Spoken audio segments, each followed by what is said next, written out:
And this is different than any clinic around. Workouts that are tailored for her, and that really makes a difference. Really personal. I've gotten way more mobile, stronger, flexible. Just everything just improves me to the next level. Welcome to the On Cue Performance Therapy Podcast, where we push sports performance and physical therapy to its apex. We change the game by bringing together the brightest minds in the field to offer best practices and question how things are done today. I'm your host, Mike Quintans, physical therapist and expert in sports orthopedics. I'm living my dream and opened a clinic that unites all elements of sports medicine under one roof to drive recovery and performance outcomes.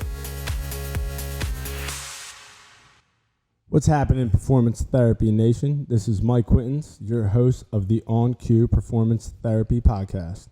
Today, I'm joined by sports performance coach and running mechanics guru, Tracy Peal. We will be diving into how Tracy assesses a runner or athlete, his background in the pose method, and what separates him from most others in his field. But first, I want to take a moment to thank you right now for listening to the podcast. You guys have shown a lot of love by subscribing and leaving 5-star reviews. A big part of what we do depends on our reviews and subscribers. It would mean the absolute world to me if you would leave me a review and share your thoughts. All right, so Tracy Peal is an elite speed coach and movement specialist. He has been engaged in the field of individual and group athletics, strength training, and physical conditioning for over 25 years while continuing to expand his field of expertise.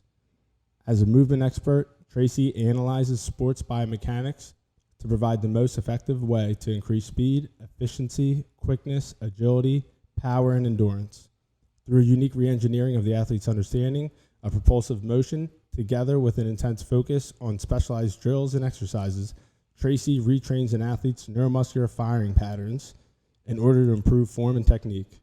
All athletes benefit from his methodological approach to skill acquisition, performance technique, and injury prevention. And this is Tracy's bio. I'm eating all of it up. I mean, when I read neuromuscular firing patterns, it's funny, right before we started, that's exactly what we were diving into. It is. We should have recorded the last 45 minutes of our conversation off mic because I think that's really us talking shop, you know? And that's how I want this to go. That's how most of these podcasts have gone, is we're shooting a breeze. It's super casual, relaxed, and there's no cut anybody off. You're not going to hurt my feelings. So I would love to dive into you. Okay. I just described you off air as the Renaissance man. So tell me about you, wherever you want to start, and let's get into it. Okay. I guess I'll start in the beginning because one of the questions that you fired at me before we met was, how did I get involved in sports? So I was a typical kid from Philadelphia. Played football, baseball, basketball. Was a horrible baseball player. Was not a good football player, even though I caught one touchdown. It was the highlight of my career. It was an out pattern that I finally grabbed the ball, and my dad was the head coach, and he was shaking his head the whole time because he had an opportunity to play with the Colts until he hurt his knee. And then basketball just became the one that I gravitated towards. My dad at some point, I think I was 9 years old, said, pick one. And that's not typical, right? Usually It's you're trying to play multiple sports and be a well-rounded athlete. And he said, just pick one, and that's the one you're going to do. And I chose basketball, and that became my sport. I went to Salesianum High School in Wilmington, fortunate enough to be all-state and all that stuff. Got recruited by Penn State, played there for 2 years, and then left and moved on to University of Delaware for my final 2 years of playing sport. After that, after college, I got into a little bit of everything. So I ran a couple half marathons. I was a powerlifter for years, so I was 8 times the size I am now. So how did you get into power? How does a basketball player get into power? I know, it's crazy, right? The running makes sense, right? But the powerlifting was really, I started weightlifting, and then when I started managing a gym with a friend of mine, he was a powerlifter. which is so funny because I saw him recently. He's like half the size he used to be, then. So we just started lifting a lot, and then he said, you could probably powerlift, and I had a competitive nature always, and so I just started becoming a powerlifter. The best part was the eating part. Absolutely. So how many? I mean, you're throwing. Oh my massive God! amounts It of was calories. like eat whatever I could eat. So I would eat. Let's say I had a big cheesesteak and fries for lunch, and then he'd say, "Well, where's your weight gainer?" And then I drink the weight gainer, and he goes, "Well, where's your peanut butter sandwich after?" Like it was constant eating. It was ridiculous. And so we follow one another on Instagram, and you post pictures of food all the time. You love to eat out, and you cook at home, and so forth. So is that where's your love for food come from? It's a funny, right? When I got divorced, it was my love of food came because then, I had my kids at the time, and I'm like, okay, I can't do takeout every day. And so I decided to start cooking. So really, I taught myself how to cook, which I know you're going to laugh because I teach myself basically everything I was going to say that just goes with the theme. That's my MO, right? And so I watched a lot of, Food Network and Chop Kitchen and stuff. And I wouldn't look for the competition. I'd look for recipes. And I'd look to see how they cut an onion or how they created a sauce or how they did stuff. So I kind of, absorbed all that. And I don't know. I started cooking after that and it became a passion. I love a lot of the great restaurants in town, even though COVID has gotten in the way of it a little bit. But I cook a lot. I cook a lot for my girlfriend. It's a lot of fun. That's awesome. So where do you live? Like, because Philadelphia, like you said, Mecca for food. You're all over. You're in New Jersey. You're in New York, Northern Jersey, even a lot of good food up there too. No, Philadelphia is way better than Northern Jersey. No offense to all my Jersey friends out there, but Philadelphia food is just great. The amount of restaurants and the quality is so high. But I am in Jersey a lot, South Jersey, North Jersey. I work a little bit of Pennsylvania. I've had clients in Virginia. I've gone to Connecticut. So I kind of decided at some point, like wherever the business is, I'm going to go to it. That's unique. You don't hear that. Usually it's, I have this facility and this is the state-of-the-art equipment we have. Right. Like you show up with, like you. I show up wherever, yeah. And you probably have a handful of like equipment that can fit into your car, but that's what you do, and that's special. So you're, tell me a little bit about that. Like what equipment are you bringing to your training sessions? And let's start with that. The best equipment I bring is my mind and my imagination. I don't bring a lot. I might bring some bands or a PVC pipe or something like that to bring into a session. But normally it's, I do a lot of running analysis, obviously. And so it's hard to do that indoors as much. I'd rather do it outside and not necessarily on a treadmill. So that allows me then to meet at a track or turf somewhere in another part of the country, whether that's anywhere from up and down the 95 corridor. So it's really, I do a lot of just gait evaluation and analysis, and the people show up, and I use a lot of video tape. I record a lot, I break down video a lot, and I'm trying to reteach, re-educate, like we talked about before we got on, fool my athletes into doing what I think is correct. Again, unique in that you don't have your own place or location. So, why not? Why won't you? I'm a vagabond, by nature. I like to be in many different areas. I like change. But yeah, when the right opportunity comes and presents itself, I would, gladly affiliate myself, perhaps do a gait lab or something that we've discussed. But I don't know. I have always liked to be outside. I've always enjoyed the idea of working with athletes, in vitro, like where they're actually doing what they do. So if you have a soccer player that's got a problem, it's hard to see that here in the clinic, but it's much easier for me to say, okay, kick the ball into that net and let me see what's going on, and then let's work on that. Or, lacrosse shooting or any other things that I get myself involved in. All right. So how did you get interested in running mechanics? Like, where did that start? You had mentioned you had your own gym. Where did that come from? Right. So after I power lifted, and I was a pretty good power lifter. I mean, I have a 675 max squat, 700 deadlift. My bench was not great, mid threes maybe.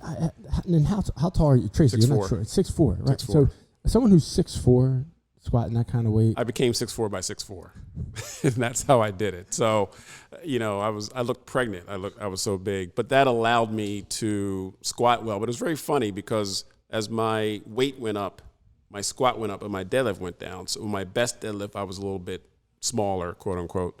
And then as that changed, my squat got higher. My bench was always probably relatively the same. So I had hurt my back actually deadlifting in practice. So I was picking up, I don't know, it was like 625, and I was coming up to the lockout, and my back went pop. And I just hit the floor, and I'm laying on the ground, and I'm like, okay, this is going to be it. And luckily there was a chiro in the gym. And so I went to him, and he did some work, and 10 days later I actually did the meet. Actually won the meet or won my weight. It was incredible. And I said, okay, I've had enough of the powerlifting. It's been a couple years, 3 years, 2 years I was doing it. And I, for some reason, wanted to cycle. I guess Lance, it was the beginning of when Lance was coming back in. And so we're getting that, excitement over that. Sure. And so I got on a bike. And remember, I hadn't done any cardio for a very long time. And I tried to climb this hill, and my legs were they just blew up. So I'm like, okay, I got to be better than this. So I kind of became a cyclist or cycled a lot and really got into it. Hold on, basketball, football, baseball, right? Basketball, collegiate at Penn State, Division I, right. Big Ten. Mm-hmm. And then obviously University of Delaware, power lifter. Yes. Cyclist. Right. I mean, I can't think of 3 sports on opposite ends of the spectrum. They are. I like challenges. I didn't even talk about yoga and all the other yoga and all the other stuff I've done. But I got a little bit frustrated by that first attempt at a climb. Got really into cycling, and then I decided to do some duathlons. My wife at the time was doing some triathlons, and she had a coach, and then I got a coach, and I'm like, hey, I could probably coach. So then I got certified as a triathlon coach. And in that certification, they had the running portion, and in the running portion, they mentioned Nicholas Romanov and what was the pose method. And that was my first, hint that something different out there existed. And so I got his video at the time, and put the video tape in and looked at him like it made no sense. And I was doing a lot of strength conditioning stuff at the time, and then went back to the video a little bit later, and he's talking about gravity and a cheetah and a tire wheel, and I'm like, what is this man talking about? He's hopping around in Miami, and it's like making no sense to me, and so I had to meet him. So how long ago, like what year was this? Like early 2000s, so I think I did a clinic with him. I invited him up I was living in Delaware at the time, I invited him up for a clinic. And he came up, and it was like 10 people. So that was 2004. And I met him, and he's just a different dude. Like, he's brilliant. He's a genius. He's very wry, self-deprecating, very funny. But I still remember, I'll always remember this, the first thing he did, he pulled out all these pieces of paper and pencils, and he gave it to everybody in class and said, okay, draw me a picture of a runner. And when you got it back, you saw... There were 10 of us. You saw 10 different pictures. And that's when I began to understand that he might know something, So we went out to dinner that night after the first day. It totally blew my mind. And I said to myself, okay, either this guy is like Einstein or he's crazy. It's like certifiable, because it was such a different approach to looking at life. Yep. And I chose that he was a genius, and I've never been mistaken. Like, he's been a great mentor and teacher for me. And so that started my process with pose method. So you go from watching this you throw this tape in the VHS. I know what that's like. Yep. And that's how we would watch high school film. Like right. High school football, like we had the block and the rewind, and it would get fuzzy. Right. You couldn't see anything. Not like the huddle technique and all that stuff they got now. But so you throw this VHS in, you're watching this, and like, You're like, all right, this is so difficult to comprehend. I'm just going to go back to powerlifting for a little bit, and I'll be right back. So you come back, you watch the tape again, and something clicks with you. I want to know what clicked to, and you're special, and I've known you for some time now, about a year, maybe even less. You'll go out and you'll call Romanov yourself. Yes. Like that. Yeah. When the student is ready, the teacher appears, kind of thing. And I think I was just at that moment where I'd done a lot of personal training. I'd worked in a gym. I was doing some strength conditioning, and I just felt like I don't know, it was in the back of my head that something was missing, or there was something else for me to learn that I just didn't know I had to go there to learn yet. And then when he popped up, it just seemed to be, I don't know, I might have watched the video 3, 4, 5, 10 times. And then just one of those times is like, okay, I got to meet this person, because it's not, I thought I was a smart person, and it just wasn't making sense enough to me to understand it. So, but there had to be something there that like kept you intrigued. You didn't just like roll it up and throw it out. So something about gravity or something along those lines. And I think that's what's unique. And when you and I sat down for the first time, last November, I think, we were in Wayne at a restaurant. We met outside, and you're like, what does gravity mean to you? Yeah. I'm like, and what you're saying about Romanov is, I'm like, what's this guy talking about gravity? I'm like, well, yeah, gravity impacts everything we do. Right. You're like, yeah, exactly. Even running. So everything. So that's pretty cool that you reach out to Romanov for a clinic. Right. He comes up. And you still weren't sold at that point on Romanov, and you let him kind of like obviously take some control over the clinic.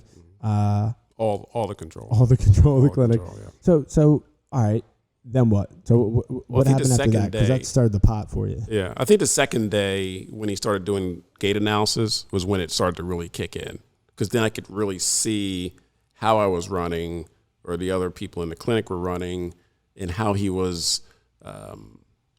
Cutting up the video and looking at breakdowns and looking at the evaluation of how they were moving. And I thought, this is something really special,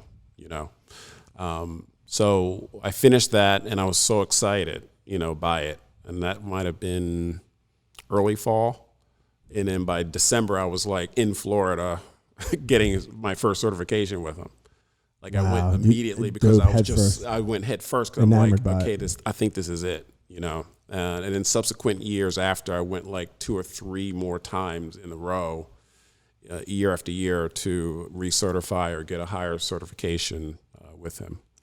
So you have this new approach or view, at least, and you're very observant. You talked about that with some of your cooking and watching some of those shows. How has that degree of like being observant and like come into play in what you do? Obviously, you're observing the runner, run, but that's got like you learn that way. Obviously, you teach that way, but you learn that way too. Am I right in saying that? Oh yeah. It's not that I have Nicholas's eye, but I learned to look at things in detail like he started looking at things. When you start to break down video frame by frame and begin to see exactly what people are doing, it gives you that nuance that you understand, if I just keep looking at it deeper and engage myself, I can see certain things.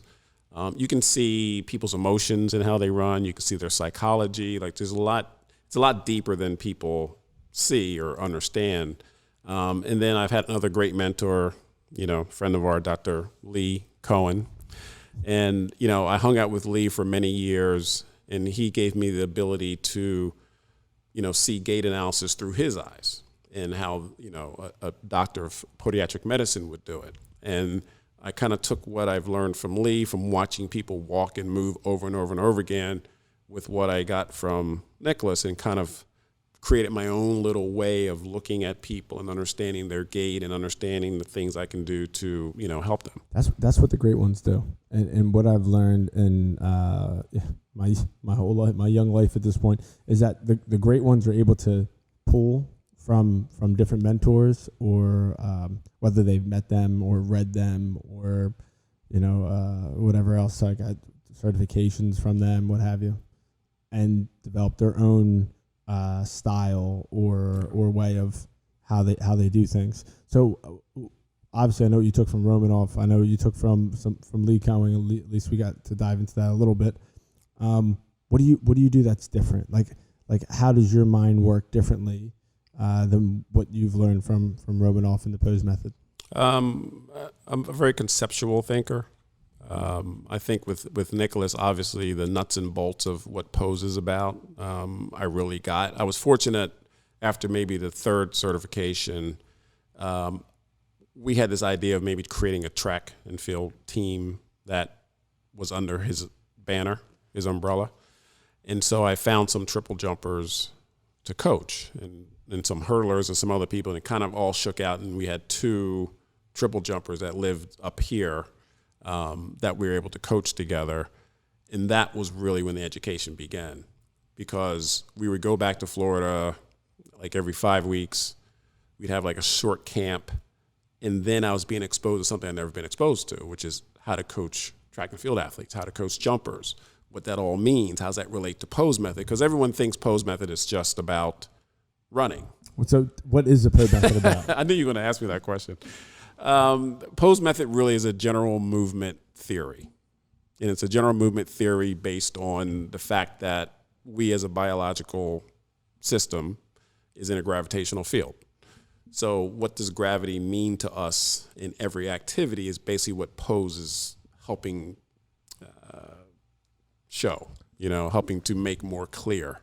And biomechanically, the way our joints and muscles function, what is the ideal way for our foot and the chain effect up, right, to react to the ground, to propel one from one direction to another as fast as possible?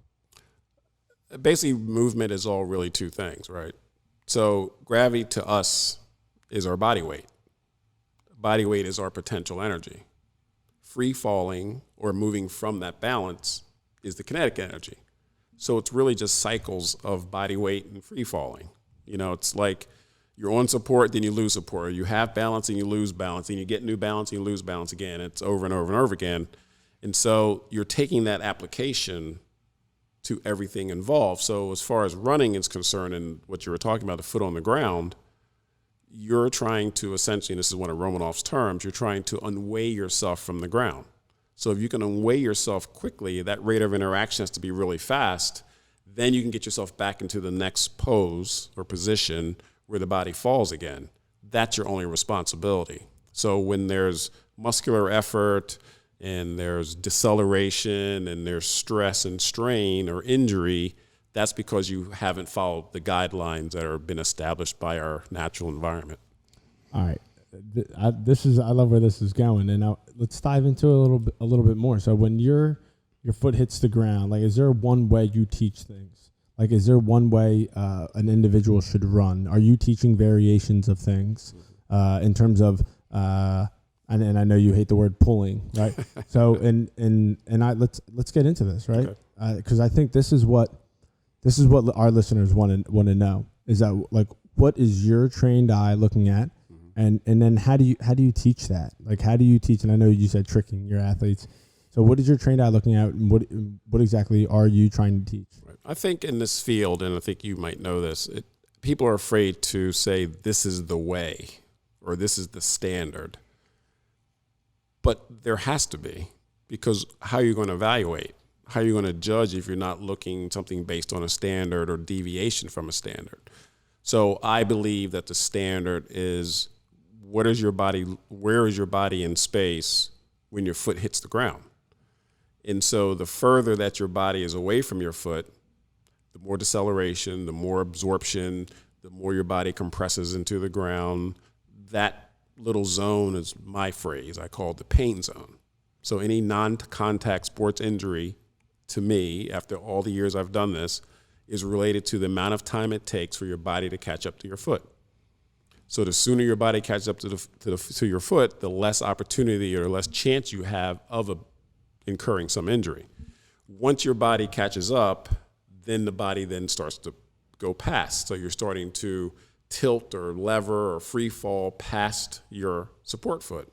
At that moment or instant, you have to then pick up your foot, pull your foot, however you want to call it, to get yourself back to the next position where you're falling in, because obviously your objective is to fall, and you're going to fall. So it's not like Romanov has said, if you don't pick up your foot and don't, like, everybody falls anyway. What Romanov is looking at and what I'm looking at specifically is the quality of your running or the quality of your movement. Yes, everybody that puts one foot in front of the other is running, but there's a lot of people that run injured or sustain injury from running. Sure. There's a lot of people that don't perform at the level they want to perform, and the question is why? And that why is found in how you're moving.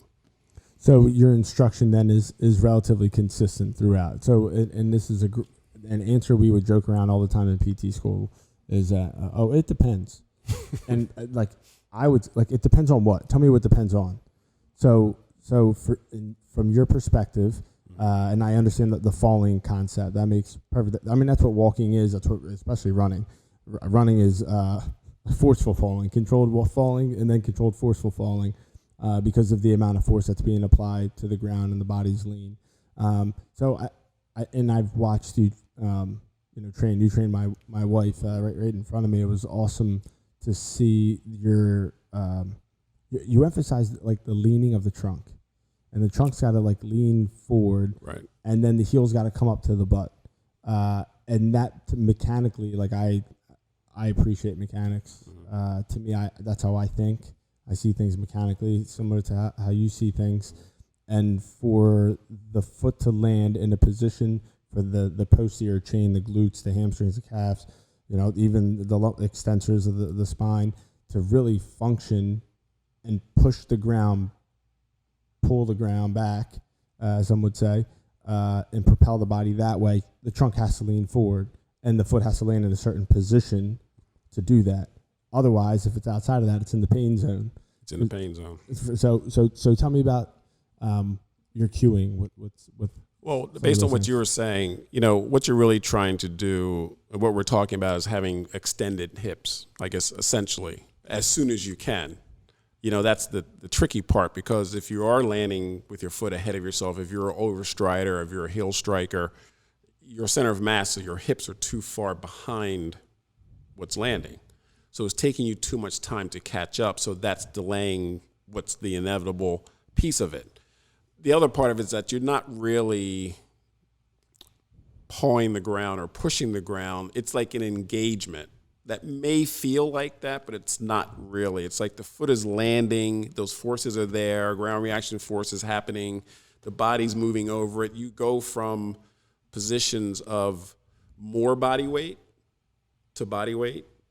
to less than one body weight, pick up your foot next time, the new one. So it's kind of, that's what happens. Like, everybody has a little bit of a word play, a little bit of interpretation of how they want to say it, and we all kind of mean the same thing. But sometimes when you say things a little bit differently, then the athlete then tends to do those things. So my cue to my athletes, it's always pretty simple. Like, get your foot off the ground.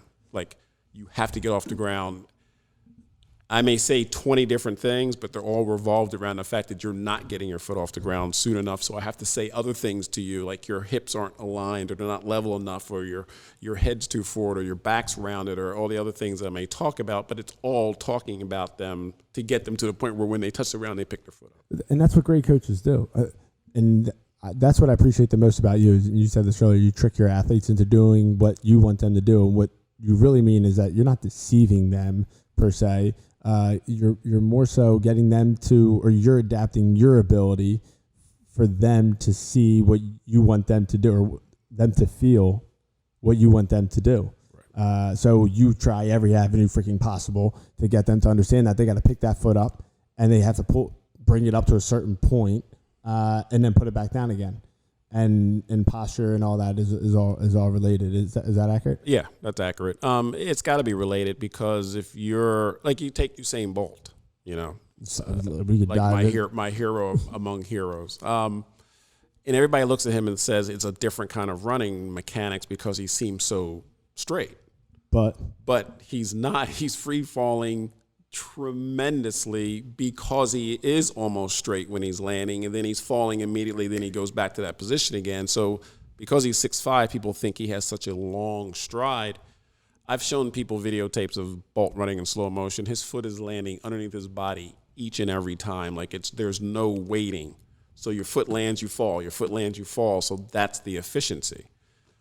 But posturally, he's right there. He's always in that extended, broad, foot underneath the hip, like it's beautiful. But you see that in other runners too. I mean, it's not just Bolt. You might see it in, Kipchoge. You could see it in Cheptegei, who just broke the 5,000 meter record. In great runners, regardless of distance, you'll see the same thing. And I'm talking about like world record holding. Sure. Yeah, that So quality. I'd heard this once, and tell me if this is true or not.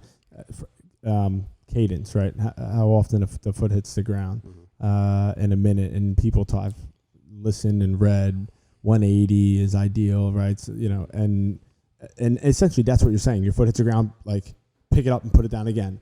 As long as you control your lean, then that's. Is there a difference in those sprinters, their cadence versus someone like a marathon runner or like a marathon runner's cadence is not going to be like a world-class sprinter. I mean, obviously, but that's related to falling angle. So if you're falling, let's say a world-class runner, Kipchoge may have been falling on average 17.5, 17.8 degrees of falling from support. Sure. That requires a certain cadence. If Bolt's at 21, 22, whatever the number could be, up to 30s at moments, then that requires another cadence. Sure. So what I do with athletes is I'm not so much telling them to fall at a certain angle. What I'm gauging is, can they handle the angle that they're falling from? And so sometimes I have to pull them back, because you could get somebody that looks tremendous where they're in that tight kind of figure four position that we've been talking about, but they're at 35 degrees. They can't handle that. I know they can't handle it. So then they do other things until they get to the next 35. And I'm saying, no, we can pull this back a little bit. If I get them into like 20, 21, 19, then they can keep then getting their foot where it should be underneath their body, and they can pick it up and they can handle it. So a lot of times with athletes, it's not only just fixing the mechanics, it's also understanding their skill and their capability. And that's really what I'm trying to train, is improve their skill of movement based on a particular standard. And I always have that standard in my mind as I'm changing the ways I go about, unearthing better skill out of them and technique to get to that particular standard. How would you start a session of yours? Like first time working with somebody, like where do you start? Because this all sounds like conceptually, I love it. Right. I wouldn't know what, if with that perspective, where do you start? Walk over there and run, and I record them, and that's how I started. Like, it's really very simple, because all I want to do is see them in action. And I might record it from the side, I might record it from behind, especially if I feel like they're coming to me for some injuries, or I see something I don't really love in what they're doing. I like that rear view, because it gives me a lot more understanding of, pronation and, knee valgus and Trendelenburg of the hip or whatever. Like I need to see all that. So I kind of take multiple views, and then I understand then what's happening. Sometimes, and I've been doing this a lot more lately, I'll just have them stand, and I'll look at what do they look like standing in front of me, plus what I see in the run. And then I'm really good at getting that like in my head and know what to do next immediately. And then we just go right into it. So you're using almost, you're almost using body type or how one presents themselves in front of you, posturally, statically almost. I mean, dynamic because they're walking, but essentially like their static posture and how they're shaped.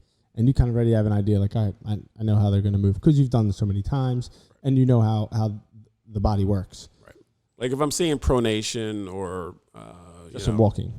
Or just from standing, standing, you can see that then, if I see that arch collapsing, if I see, the knee internally rotating, if I'm looking at it, I'm like, oh, that left shoulder looks a little bit tight, or they look, a little bit stressed in their hip or something, then I know going into looking at the run or re-looking at the run what they're predisposed to perhaps doing. So then my question then has to be, is it something I have to unwind out of them first to get what I want, or maybe I can teach them through the process and then see how the body's responding after that. And how would you unwind when you use that word? Like, it's like I'll do mobility stuff on them, unfortunately, I'm usually, or fortunately, I'm usually in a situation where I can, manipulate them a little bit and try to unwind some body parts that may be tight and see if that works when they're actually moving. Okay. So, and as a physical therapist, this is important to me because I think PTs need to understand that, like, yes, we are the ones who can mobilize and do soft tissue techniques, and that's in our state, in our practice act, and blah blah blah. And I stand firmly by that. I think that's all wonderful and great. But if you have the ability and the knowledge, based on your previous experiences, to do things like that, and that's what's best for that individual, and you've been trained in those techniques, then why the heck wouldn't you use them? Like, you know what I mean? Like, I just want to put your egos aside, physical therapists, right? And I'm in every single podcast we've done, I want to talk about this because I know there's PTs who just heard what you just said, or chiropractors, he used the word manipulate. Did he just use that word? He can't use that word. No, you can't use the word adjust, so don't say adjust today. I didn't say adjust. Right, I know, right? God forbid. But like the word manipulate, PTs can't use the word manipulate in our notes. That's what I've been told. Use it. Call it a grade 5 mobilization. Okay. Whatever. Yeah. Thank you. You're doing what's best for your client that you're working with, and kudos to you for and you're fearless and proud as all heck, and so it never crossed your mind to not say that. And so I'm thrilled that because we've talked about this before about you doing techniques and different types of stretching, and you have a background in yoga, which we didn't even dive into yet, but good for you that you're doing that, and you're addressing a deficit in mobility, and you're unwinding that wrinkle, so to speak. So then what happens next? You're hoping that technique that you applied will then carry over to their ability to adapt to what you're teaching them. Right. I mean, I think what you have to understand, I get a lot of people that are injured, and I get a lot of people that come from PT. If it's 3:00 in the afternoon on a Sunday and I'm on a track somewhere, I have to be able to have some answers, right? Yeah, you're not calling me up. I'm not calling you up. You have a family. You got your stuff to do. So, no, but you know what you're doing. I mean, it's not even that. It's not even that. And it's because I've done it for so long, and I would say that I'm more than cautious, even though I'm fearless. So I'm not going to worry about stuff, but I have to be right. Like if you go to a PT office and it doesn't work, you go to another PT office. Yeah. By the time a doctor or a therapist or someone gave them my number or a friend and says, okay, he's the guy that can fix you, I have no business if I can't fix them.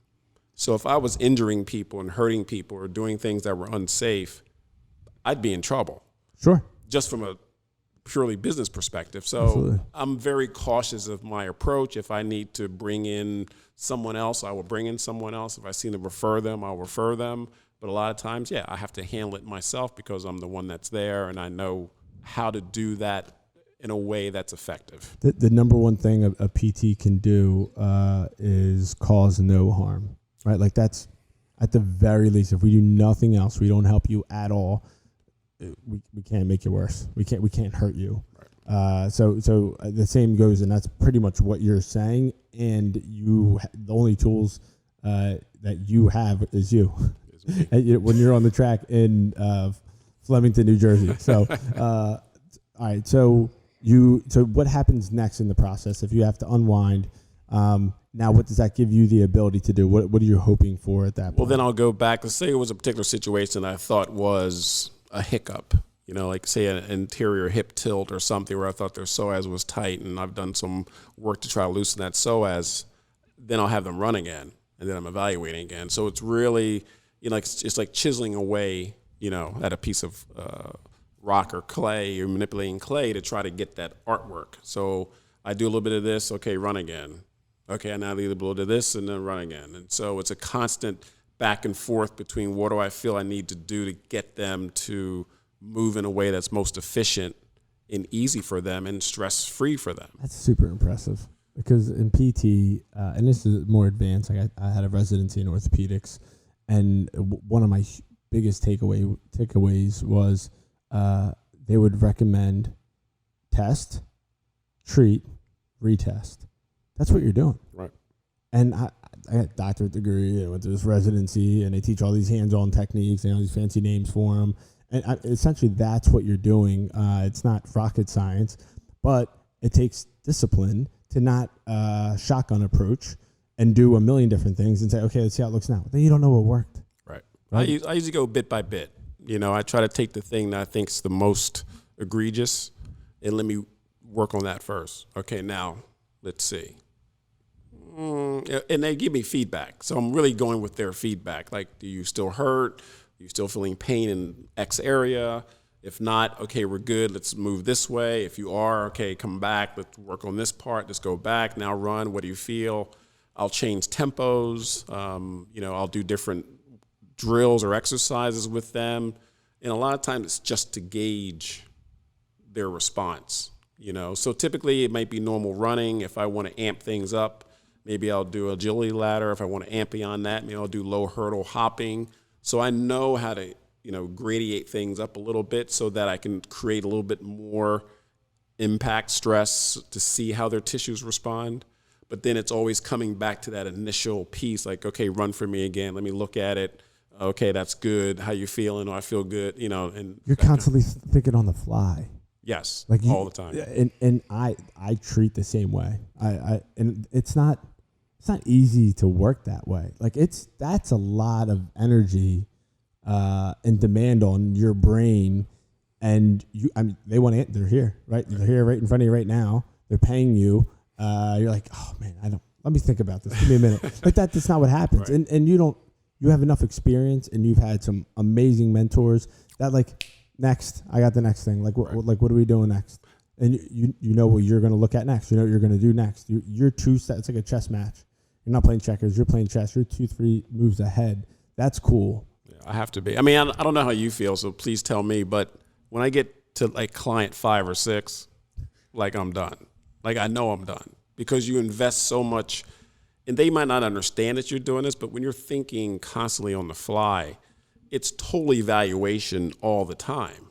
Like I'm looking at how are they breathing, what's their heart rate, how are they moving, what's the look in their eye, what can I do next because they're feeling tired, so now I got to redirect, or that one gave them a little pain, so I got to redirect. Like after 5 or 6 hours of that, it's like, okay, I'm gassed. So how do you deal with it? This makes me so happy because what you're doing is all based on your observation of the subject, the client in front of you.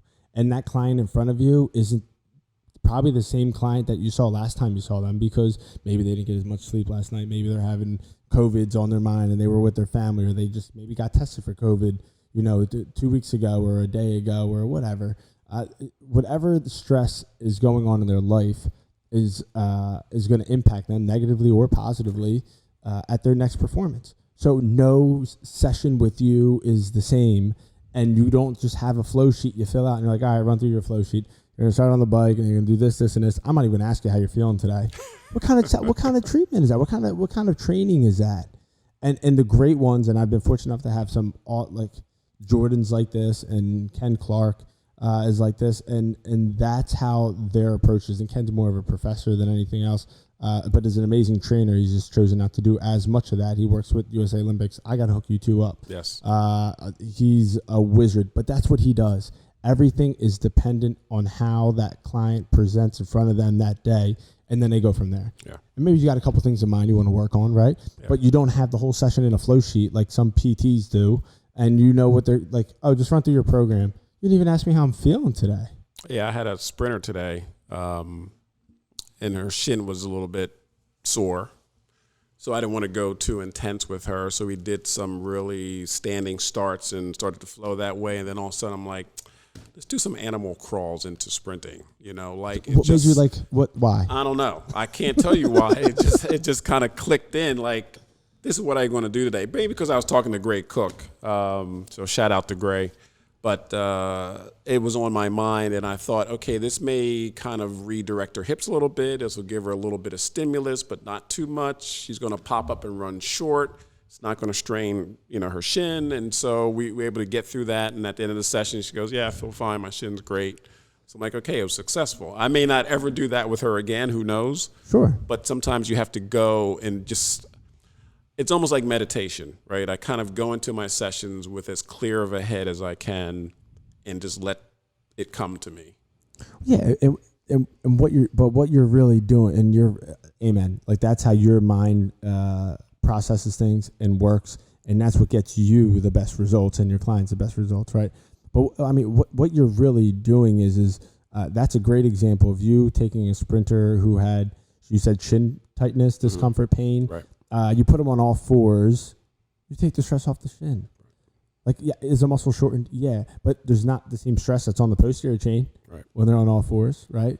And then they build up from that position, and then they go and take off. So, like, mechanically, like, heck yeah. And that's how my brain goes, like, all right, how do I take the stress off of that tissue, or the demand, if you want to call it, instead of stress, and get them to still function and get the most out of this time that we have together right now. Because I'm the thing I have to really do overall is just reinvigorate them and to rehearse the mechanics over and over. It doesn't matter if I'm rehearsing them for 10 meters or I'm rehearsing them for 5,000 meters.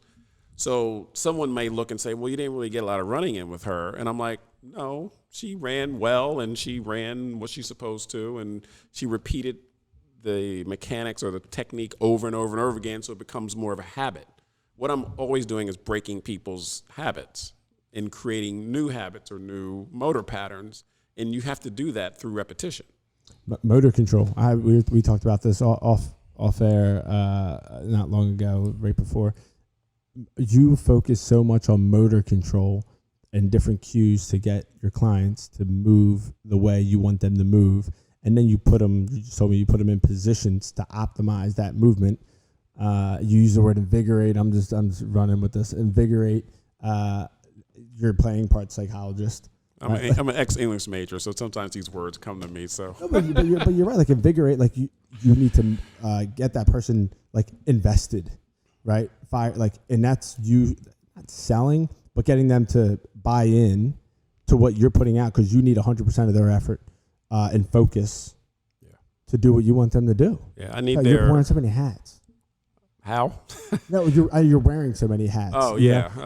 But that's the only way you know how to. You have to, right? I mean, like I said, if you're trying to help athletes, you have to have a large toolbox. And the more you do something, the bigger your toolbox becomes. So I have a lot of confidence when I meet people, knowing that I can help them and knowing that I can make them better. Because I've been down it so many times, and I like the fact that I've expanded beyond running. Since pose applies to everything, I've done everything. Like I had an archer, like I told you off air. I have springboard diver. I have taught every track and field event. How do you adapt? How does that push you to maybe think of different things to do? It's the best. It pushes me to understand movement even better. I've done swimming lessons. I've done just about every sport and activity out there, and I love that. I love that experience of new challenges. I remember Romanov talked about he was working with somebody who was a wall climber. That's what I love. That's what makes this job fun, is that I get to open my mind to different types of movement potentials and opportunities so that I can, learn more myself. Like I'm curious, how do I shoot a lacrosse ball better? It doesn't mean I've had to play lacrosse to do it. It's that I understand movement, I understand body weight, I understand the power comes from the body weight. So now when you shoot, oh no, you're not using your body weight. So now I have to correct that, and I know I can, and then, But I have other mentors. I have a martial arts buddy who talked to me about, wielding a sword. And he applied that to teaching his daughter how to shoot a lacrosse ball. And I'm like, oh my God, that's brilliant. Sure. And so all the answers are, thousands of years ago, right? And so it's just, can you understand that and apply that stuff to now? This is pretty neat. You dive into some of the various vast experiences that you've had, from basketball to powerlifting to cycling to martial arts to yoga, and I'm sure I'm missing triathlons and so forth. and then you're applying those experiences and the tutelage from some of your mentors, all to generate thinking on the fly. Right. That's pretty neat. So when you're training, and just on some of the guests we've had in the past, like Jordan, who's our strength conditioning coach, where our office is in Newtown Square, his goal is not primarily to get athletes to move better. And they could be, well, my son's a baseball player. I don't really care, is what he'll say, like, at least to me. But he'll say, I want them to move better. If everyone can move better, we have a less risk of re-injury. Would you say that that is more so your focus, or are you kind of narrowing in on what that athlete has to do, the demands on their body, and let's make them more efficient at what they do? Does that make sense? What I'm asking? Yeah, that makes sense. Probably more efficient at what they do, but I want them to move better in what they do. Right. You know what I mean? So Fair. I'm sure Jordan is more like a general movement guy, if I'm speaking correctly. Yeah. I think I'm more of a specific movement guy. So if I got a baseball pitcher, I want to see you pitch. Right. Because I want to fix that. Right. Or if you're a soccer player and you kick a ball, do that because that's what I want to fix. Yeah. It may bleed into some other stuff. Well, I But specifically, I want to fix the thing that person's doing. I think you're going to agree with this. They're different things. Different in that what Jordan does is strength and conditioning, and what you do is more movement analysis, assessment, mechanics, modification, or alteration, whatever word you want to use. What you're doing is addressing the deficits in their specific mechanics that they use in their sport. Jordan is doing something completely different. He's involved in the conditioning and strengthening of that athlete. Is there some overlap? Sure. There's a little bit, but I don't think a ton, because I think obviously strength development and conditioning has its purpose. But you could take a very strong, a very conditioned, a very mobile athlete, and they still do stuff wrong. Right. And so maybe it was a business objective of mine to not, to put myself out there different from everybody else. Yeah, I could be a strength conditioning guy, like a lot of people are strength conditioning guys, but not everybody's a mechanist. Like to be that detailed and that dialed in. That to me is what separates me from everyone else, is that I just go to that little nuance and detail. And that's hard because you've got to understand a lot of things, like. That's why you chose it. That's why. Yeah, I right? guess so. And I get that. Like I've been fortunate enough to work with some Irish dancers. When the first one walked in my office, I had no idea what Irish dancing, like what they did, the demands on their body, a stance leg versus a kick leg, and what different moves are and how many hours a day they're practicing. I studied Irish dancing for hours. I probably have like 25 to 30 hours of watching YouTube videos of Irish. I could name Irish dancers like big names. That's how much I've gotten into it, because it's interesting to me. And I know what the great ones do. I know what the not so great ones do. And it's motivating. But isn't that the fun though? Yeah. Oh my gosh, shit. That's why we do this. Right. That's why you do what you do, is because it forces you to learn, because your brain doesn't. I bet your brain doesn't shut off. No, it's always thinking of something. Yeah, definitely. And it's like I joke that I have creative ADD. Because one day some days I do want to do what I do, but other days I'd rather be a chef, and another day I'd rather be a writer, and another day I'd rather do something like that's just how I let myself, function. It's what your brain needs. Yeah, that's pretty cool. All right, what else you got? Like the sprinter, the case we talked about, unwinding, getting them moving. Does someone ever leave your services? Meaning, like, is there a graduation day? Like for me, a patient becomes functional to the point where they're able to return to their, achieve their goals, and return to their sport or their activity or whatever it may be, whether it's gardening or pickleball or golf or whatever else. And my job's done. I'm handing them off. Is your job done? It's never done. Well, it's never done. I don't know, say that kind of funny, but we're dealing with perception. movement perception. They have to perceive their body weight, perceive falling, and repeat, rinse, lather, repeat. That changes all the time. So I rather have people for a long period of time, like especially like through high school until they get into college and maybe, in the summers and see them, because I think I can improve their careers and elongate their careers as best they can. So yes, obviously I know financially everybody can't stay with me for years, but those that have been successful. I just had a hurdler go to Notre Dame. I have awesome.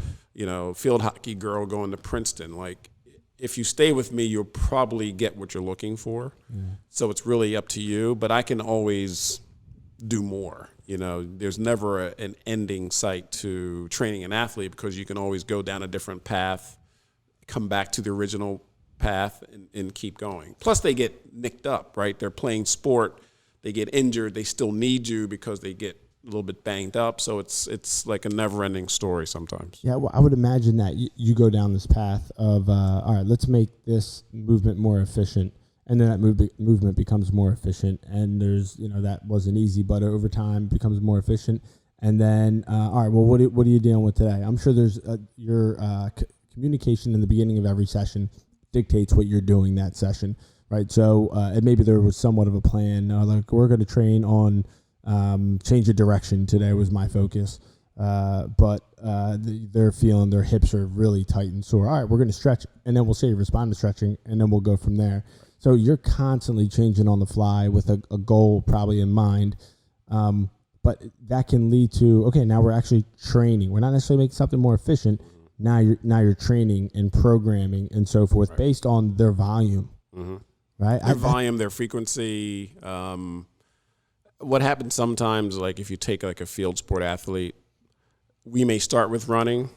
We may go to change direction. We may go to first step quickness, stop, start, whatever you want to say. And then we may go to the sport itself.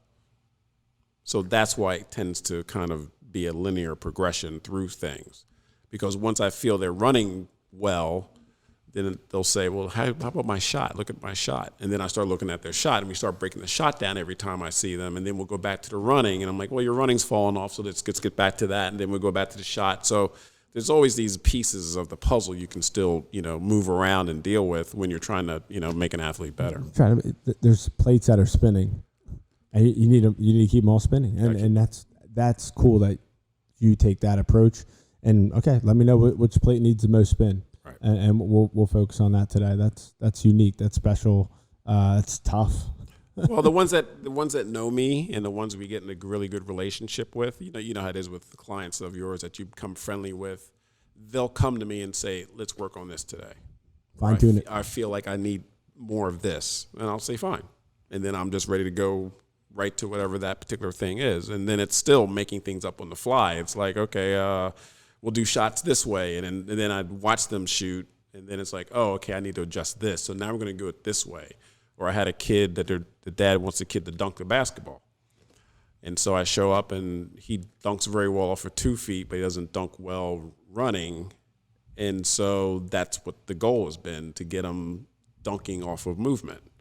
So I start statically, just standing still, doing it. Then it's a counter step. Then it's one step over hurdle. Then you keep piecing it until you get to a point where they're, moving a little bit into that jump. So again, I can't say how I come up with that breakdown or what drills first or second, but it seems to make sense to me in the moment as I do it. So, and that's your experiences coming together for you. You're not a let me look it up my textbook real quick kind of guy, no. And that's what makes you unique. And I think you have the experiences in the mind, more importantly, to make these adaptations, and therefore your clients and athletes see the results. Right. How often do you see a client? And I mean, like a weekly, monthly, I'm sure it depends a little bit, but ideally for you, a runner wants to get in touch with you, I'm having this pain, or I feel great now. I just got out of PT.